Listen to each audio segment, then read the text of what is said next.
Hi, Skyhawks. This is your Vice Principal Thomas Kearney, and today is Tuesday, June 15th. We only have 1 to 2 days of school left after today. And oh man, guys, this has been a crazy year, and I can't wait to finish it all with you. But man, speaking of that, what a great way to celebrate the end of this year by picking up your yearbook. It is $30 cash, check, or credit. Pick it up in the main office. You definitely want to get something to celebrate this final year.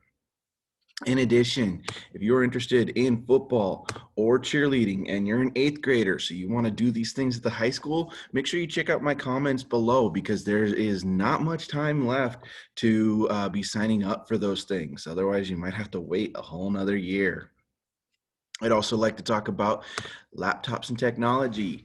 If you have one of the newer laptops, the ones you got this spring, you don't have to worry about this at all. You actually get to keep that all summer. That's going to be your laptop next year too.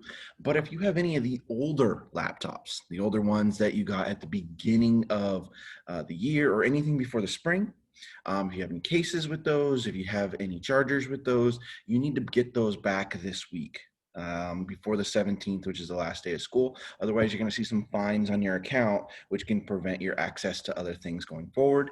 And you also, if anybody, regardless if you have a new or an old laptop, if you have a hotspot, we need those hotspots back this week. So make sure you get those hotspots into us. And connecting to that, well, if you got any library books out, make sure you get them back to us like as soon as possible for the same reason. You don't want any fines attached to your name. All right, for LGBT History Month, we are going to talk about Ogbergfell. So Ogbergfell, there he is. He's got great hair, I think. He was actually got married to his husband Arthur in Maryland, and he moved back to his home state in Ohio, where gay marriage was not allowed. And the thing is, according to the Constitution, where there's a thing called the full faith and credit clause. And so the full faith and credit clause basically means that if you enter a legally binding contract in one state, then that another state has to honor that contract. That way, people can't get like, for example, in the case of marriage, which is a legally binding contract, you can't get married in like to different people in different states.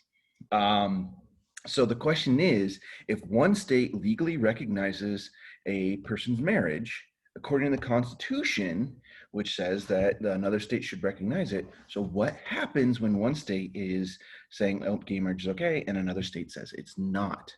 Well, Ogbergfell's husband, Arthur, was dying of ALS. And his request and his husband's dying request was to make sure that Agrafel was on the death certificate as a surviving spouse. That's it. And Ohio refused to recognize that.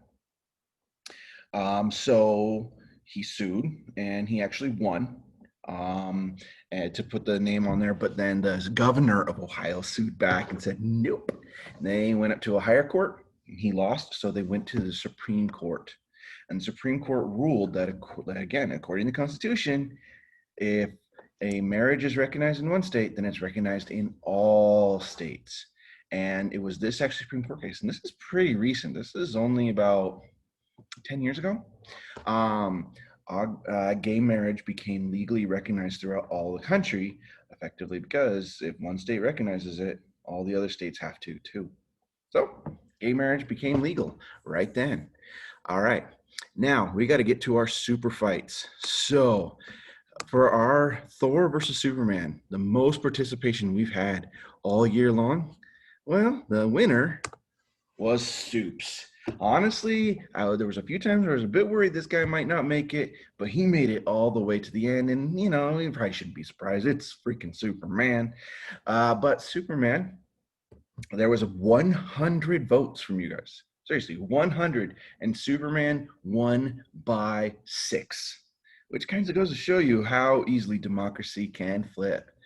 However, many of you may have noticed on the bulletin board that Superman has a new challenger, and that is Goku from Dragon Ball. Now, the main thing between these two, why I bring this up, is Goku is like basically the biggest superhero of Japan. He's one of the most well-recognized anime characters, and he actually has a ton. It's similar with Superman. They both have basically the same origin story. Their home planet blew up, and they were the sole survivor, blasting to planet Earth, where they both became the protector of Earth. Both have immense power, like power beyond imagination. Both of these guys can blow up planets. Both of these guys have fought villains that are beyond their ability. Superman's his main weaknesses are is that he gets his power from the sun. So if you take that away, he ain't gonna get it. And kryptonite. Whereas Goku's powers are his power all comes from himself. So when he is out of energy, he's out of energy. There isn't much more unless he's got a senzu bean. They both have power ups that can get them even stronger, especially if you count for more recent versions in the comic or manga for either of these guys. And realistically, this is basically West meets East. Who is going to survive? Who is going to dominate? I can't wait to see what you vote for. And everybody, I hope you have a great day and I hope you enjoyed the super fight. This is our last one.